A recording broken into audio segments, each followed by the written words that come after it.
7ই March রবিবার বিজেপির mega brigade. প্রধান বক্তা প্রধানমন্ত্রী নরেন্দ্র মোদী। মোদীর মেগা শোয়ের আগে মঙ্গলবার সকালে ব্রিগেড প্যারেড গ্রাউন্ড পরিদর্শন করলেন বিজেপি নেতারা। পরিদর্শনে ছিলেন বিজেপি নেতা মুকুল রায়, কৈলাস বিজয়বর্গীয়, স্বপন দাশগুপ্ত, শিশির বাজরিয়ারা। প্রবল দাবদাহের মধ্যে ব্রিগেড, তাই কর্মী সমর্থকদের স্বাচ্ছন্দ্যের কথা মাথায় রাখা হচ্ছে। এদিন ব্রিগেডের সভাস্থল পরিদর্শনে এসে বিজেপি নেতা মুকুল রায় বললেন, ব্রিগেডে এসে কর্মী সমর্থকদের যাতে অসুবিধার মধ্যে পড়তে না হয় তার ব্যবস্থা রাখা হচ্ছে। দেখো, প্রচণ্ড গ্রীষ্মের দাবাদাহের মধ্যে এই প্রোগ্রামটা হবে। স্বাভাবিকভাবেই যাতে যে মানুষজন আসবে যাদের অসুবিধা না হয় তার সব দিকটা দেখাশোনা করার দায়িত্ব ভারতীয় জনতা পার্টি। তা এইসব দেখে শুনেই আমরা দেখতে চেষ্টা করছি যাতে কত কম কষ্টে মানুষকে নিয়ে আসা যায় এবং তাদের এই সভাটা শুনতে দেওয়ার ব্যবস্থা করে। ছাউনির কথা ছাউনি করে দেওয়া হবে এরকম পরিকল্পনা আবার বলছি দেখা হচ্ছে, কারণ এর আগে ভারতীয় জনতা পার্টি ব্রিগেডের মাঠে ছাউনি করে সভা করেছে। এটা এস্টাবলিশ যে বিজেপি পারে এটা, এবং স্বাভাবিকভাবে এখন দেখা হচ্ছে যে কী করে এইটাকে করা যেতে পারে, তাই নিয়ে সবার সাথে টিএমসি বলে যে ভিড় যতই আসুক না কেন ব্রিগেডে তো আনা হবে লোকজনকে, ভোট কিন্তু টিএমসি পাবে। টিএমসি তো নিজের কথাই বলে, টিএমসিকে এইটা বলতে বলো। কাল সুপ্রিম কোর্ট বলেছে যে অফিসার আইপিএস বা আইএস হবে তাদের সেন্ট্রাল গভর্নমেন্ট ক্যাডারে যে কোনো জায়গায় ট্রান্সফার করার অধিকারটা একমাত্র দিল্লির সরকারেরই আছে। এই ব্যাপারে মমতার বক্তব্য জানতে চাই। মুকুলদা, এমনি মঞ্চের মাপ বা সব ঠিক হয়নি, একটু আলোচনা হবে। এত লোক, বড় মঞ্চ, কিন্তু স্বাভাবিকভাবে সবাইকে অ্যাকোমোডেট করে যাতে মানুষ ভালোভাবে দেখতে পারে তারই বন্দোবস্ত করার চেষ্টা। একাধিক মঞ্চের কথা ভাবা হচ্ছে না, দরকার হলে নিশ্চয়ই হবে, কিন্তু সে মাঠ আছে, বড় জায়গা আছে, এবং স্বাভাবিকভাবে সবাইকে রিলিফ দিয়ে কি করে সভাটা করা যায় তার চেষ্টা করব। আর আমি যে প্রশ্নটা করলাম এই প্রশ্নটা আজকে তোমাদের মাধ্যমে দেখবো মমতা ব্যানার্জিকে আপনারা করেছেন। मुकुल आज आप लोग इलेक्शन कमीशन जाएंगे अपनी शिकायत लिखने के लिए, उस शिकायत में क्या कुछ लिखवाएं? जा रहा है इलेक्शन कमीशन के साथ। बंगाल का इलेक्शन कमीशन है, दिल्ली का इलेक्शन कमीशन नहीं है। बंगाल की तरफ से जो अभी जो लोग ऊपर केस लगाता है उसका ऊपर मर्डर चार्ज दे देता है, फलाना चार्ज दे देता है, इसलिए हम लोग बात करें। फकीर रहमान का कहना है कि मैंने ऐसा कुछ भी दावा नहीं किया जो उन्होंने कहा कि भत्ता बढ़ाया जाएगा। उन्होंने कहा साफ तौर पे कि हमने ऐसा कुछ भी नहीं किया। फिराद हकीम वो बोल वीडियो जी वो बोल कि তো এমসিসি ভায়োলেশন লেখে না অন্য কেউ ওনার নকল করে একজন এসে গেছিল, উনি স্বীকার করেছেন। আমি এটা বলেছি हिंदी में बता दीजिए। ठीक है, वो तो जो बात किया है वो डिनाई कर रहा है, तो लेट इट कंफर्म। अभी तो जो चल रहा है सभी शिकायत का जो खुला अगेंस्ट में बोलना चाहता है वो सिस्टम है, वो सिस्टम में आने बोले। মুকুল একটু বলে দিন যে এক্সপেকটেশন কত লোকের রয়েছে? এই এক্সপেকটেশনে ছাড়িয়ে যাবে। ব্রিগেডে এটা একটা মানে বলবো কি এভারগ্রিন রেকর্ড হবে, বিগেস্ট। বিজেপি নেতা স্বপন দাশগুপ্ত দাবি করলেন, ইতিহাসে এত বড় ব্রিগেড বাংলা দেখেনি। বিজেপির এবারের ব্রিগেড অতীতের সব রেকর্ড ভেঙে দেবে।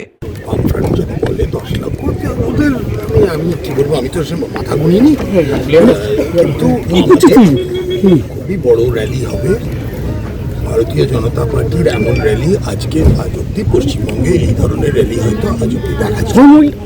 তো সেটার কত হবে, 10 হবে কি 12 হবে, সেটা শেষের দিনেই প্রমাণ করবে।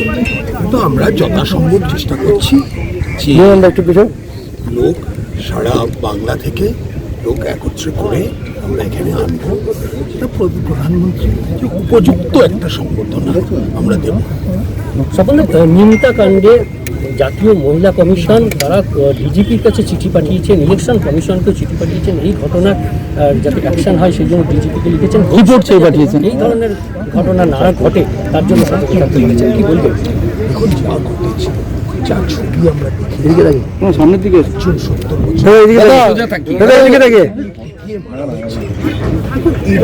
এরকম ব্যবহার কোনো সভ্য সমাজে আমরা প্রায় দেখিনি। এটা পশ্চিমবঙ্গে হয়েছে, এটা রাজনৈতিক কারণ, এটা আরও খারাপ। একজন তার ছেলে বিজেপি করে বলে তার মাকে মহিলাকে 70 বছরের লোককে একটু জবাব দেওয়া উচিত। তাদের যদি কোনো বিবেক থাকে তাহলে তাদের রিয়েলাইজ করে এই ধরনের আপনি রাজনৈতিক একটা কালচার আগে 70 বছরের একজন মহিলাকে এরকমভাবে মারা হয়েছে। বাংলায় বিজেপির কেন্দ্রীয় পর্যবেক্ষক কৈলাস বিজয়বর্গীয় আবার ব্রিগেড পরিদর্শনে এসে বামেদের সঙ্গে জোট নিয়ে কংগ্রেসকে আক্রমণ করলেন। পাশাপাশি নিমতায় বিজেপি কর্মীর ওপর তৃণমূলের গুন্ডা বাহিনীর আক্রমণের নিন্দা করলেন। कांग्रेस की आइडियोलॉजी, कांग्रेस की राजनीतिक परिस्थिति, इसके ऊपर सारे देश के अंदर मजाक उड़ रहा है। उनके नेता भी कंफ्यूज हैं, उनके कार्यकर्ता भी कंफ्यूज हैं और उनकी नीयत और नीति में भी कंफ्यूजन है। यदि आप वर्तमान समय में अगर चुनाव देखेंगे तो बंगाल में भी चुनाव हो रहे हैं, केरल में भी चुनाव हो रहे हैं। बंगाल में सीपीएम और कांग्रेस का गठबंधन है, केरल के अंदर कांग्रेस और सीपीएम आमने सामने लड़ रहे हैं। पूछना चाहता हूँ ये कांग्रेस की कौन सी राजनीति है? दूसरी बात, यहाँ कल गठबंधन होता है, इसी मंच पे सब एक साथ इकट्ठे होते हैं, मंच से उतरते ही सब अपने अपने झांझ मजीरा बजा रहे हैं। तो कुल मिलाकर सब अपने अपने अस्तित्व की लड़ाई लड़ रहे हैं। और जब व्यक्ति अपने बारे में सोचता है तो कभी भी वह गठबंधन सफल नहीं होता। वास्तव में राजनीति होती है समाज के लिए, राजनीति होती है देश के लिए। ये देश के लिए या समाज के लिए राजनीति नहीं कर रहे हैं, अपने अस्तित्व के लिए लड़ाई लड़ रहे हैं। और इसलिए इनके स्वार्थ आपस में और ऐसे गठबंधन कभी भी सफल नहीं होते। पर हमारी तो शुभकामना है कि इनका गठबंधन सफल हो और हमारा इससे हमें कोई फ़र्क भी नहीं पड़ता है। कैलाश जी, ये माना जाता है बंगाल की राजनीति में कि असली खेल शुरू होता है ब्रिगेड से ही। तो तृणमूल कांग्रेस खेला होवे का स्लोगन दे रहा है, लेकिन आपको क्या लगता है कि 7 मार्च से असली खेल शुरू होगा बीजेपी के लिए? देखिए, हम खेल की तो बात ही नहीं करते हैं। खेल खेलने का काम, खेल में डिस्टर्ब करने का काम, खेल के नाम पर गुंडागिर्दी करने का काम, ये टीएमसी करती आ रही है हमेशा। हम तो सीधे स्वच्छ तरीके से यहाँ पर राजनीति कर रहे हैं, जनता के बीच में जाएंगे। हम सिर्फ चुनाव आयोग से इतना चाहते हैं कि चुनाव निर्भीकता से हो, मतदाता निडरता से वोट डाल सके, ऐसा वातावरण बनाए। हमें चुनाव आयोग ने आश्वस्त किया है कि हम इस प्रकार का वातावरण बनाएंगे और सेंट्रल फोर्स यहाँ पर डिप्लॉयड करेंगे और किसी भी प्रकार के गुंडों को यहाँ पर चुनावी प्रक्रिया में हिस्सा नहीं लेने देंगे। हमको चुनाव आयोग ने आश्वस्त किया है। हम चुनाव आयोग से मांग भी कर रहे हैं कि उन सब गुंडों को जो बाहर घूम रहे हैं टीएमसी के, उनको तत्काल उनके खिलाफ कार्रवाई। लेकिन क्या 7 मार्च गेम चेंजर हो सकता है बंगाल की राजनीति में? आप देखेंगे गेम चेंज तो हो गया है और 7 मार्च उस पर सील लगाएगा। गेम चेंज तो हो गया है। सरकार भारतीय जनता पार्टी की बन रही है और निश्चित रूप से दीदी की विदाई तय है। जैसे हमारे बंगाल के मध्य प्रदेश के मुख्यमंत्री शिवराज सिंह जी ने उस दिन कहा कि 2 मई दीदी गई। 2 मई दीदी गई ये पक्का है बिल्कुल। 2 मई को जब परिणाम आएंगे तो दीदी यहाँ पर विपक्ष में भी रहेगी कि नहीं रहेगी, क्योंकि वो चुनाव जीतेगी कि नहीं जीतेगी, मुझे तो उसमें भी शंका है। सर, 24 परगनास में जो हादसा हुआ है उसको टीएमसी नकार रही है। वो कह रही है बेसलेस है, झूठ बोला जा रहा है और कोई ऐसे से मुकदमा बनता नहीं है, ये बीजेपी का ही षड्यंत्र है। देखिए, ये उनकी आदत रही है। मुझे याद आता है पिछले पंचायत के चुनाव में जब मालदा के अंदर एक कार्यकर्ता की, मुस्लिम कार्यकर्ता की हत्या हुई थी, उसके फादर ने प्रेस कॉन्फ्रेंस में कहा कि टीएमसी के गुंडों ने माना। उसके बाद बीरभूम के जो जिलाध्यक्ष है वो गए वहाँ पर, उसके घर गए और उनके पिताजी को इतना डराया कि 1 घंटे बाद उन्होंने फिर प्रेस कॉन्फ्रेंस ली और कहा नहीं, भाजपा के लोगों ने मारा मेरे बेटे को। तो यहाँ तो दबाव की राजनीति चलती है।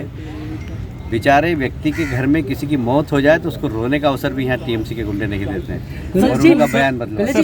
निमता इंसिडेंट में नेशनल वुमेन कमीशन ने चिट्ठी लिखा डीजीपी को और इलेक्शन कमीशन को भी चिट्ठी लिखा, क्या बोलेंगे? गंभीर मसला है ये, निश्चित रूप से सबको संज्ञान में लेना चाहिए।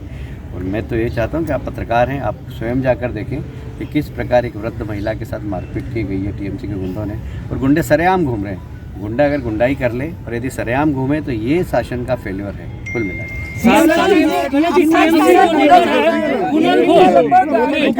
लेकिन सीपीएम का कहना है कि लगभग 10 लाख लोग पिछले ब्रिगेड में आया था, तो आप कितना संख्या एक्सपेक्ट कर रहे हैं बीजेपी की रैली में? हम इस ब्रिगेड में आज तक इतनी बड़ी रैली नहीं हुई इतनी बड़ी संख्या होगी, काउंट आप करना, आपके ऊपर छोड़ देते हैं कि आप काउंट करिएगा कि कितने भारतीय जनता पार्टी की सभा में लोग आते हैं। सर, टीएमसी और कांग्रेस हमेशा ये कहती है कि बीजेपी धर्म की राजनीति करती है, पर आज के डेट में जब कांग्रेस और सीपीआईएम आईएसएफ के साथ में अलायंस कर रही है तो क्या ये उन पे लागू नहीं होता? यही तो बात है कि जो लोग वास्तव में धर्म की राजनीति करते हैं, जो सांप्रदायिकता की राजनीति करते हैं, जो तुष्टीकरण की नीति के आधार पर सरकार चलाते हैं, राजनीतिक दल चलाते हैं, वो लोग भारतीय जनता पार्टी के ऊपर आरोप लगाते हैं। मतलब चलनी का है कि सुपड़े में छेद है। तो ये परिस्थिति बंगाल के अंदर है। आप सब जानते हैं कि इस प्रदेश के मुख्यमंत्री ने एक बार दुर्गा पूजा को रोका था। आप सब जानते हैं कि यहाँ के विद्यार्थियों ने जब संस्कृत के टीचर की मांग की तो उर्दू का शिक्षक भेज दिया। उन बच्चों ने जब हड़ताल की तो उनको गोली मार दी। आज तक जिन लोगों ने गोली चलाई उनको कोई सज़ा नहीं दी। उनके माँ बाप ने अभी तक लाश गाड़ के रखी, उसकी अंतिम क्रिया नहीं की कि जब तक गोली चलाने वाले लोगों के खिलाफ कार्रवाई नहीं होगी तब तक हमारे बच्चों का अंतिम संस्कार नहीं करेंगे। 4 वर्ष हो गए।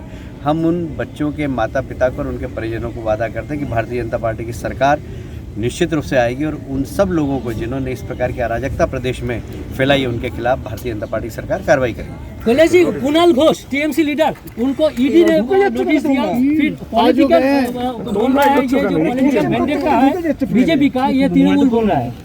देखिए, कुणाल घोष वैसे ही बहुत ही संदिग्ध व्यक्ति हैं। पहले वो जेल में रह कर आए, जेल से बाहर निकले थे। उन्होंने ममता जी के खिलाफ आरोप लगाए थे कि ममता जी की गिरफ्तारी होना चाहिए। वो कुणाल घोष, उनकी वॉइस बदल गई, अब वो कीर्तन कर रहे हैं ममता जी। तो क्यों बदली उनकी वॉइस? कितने में बिके वो?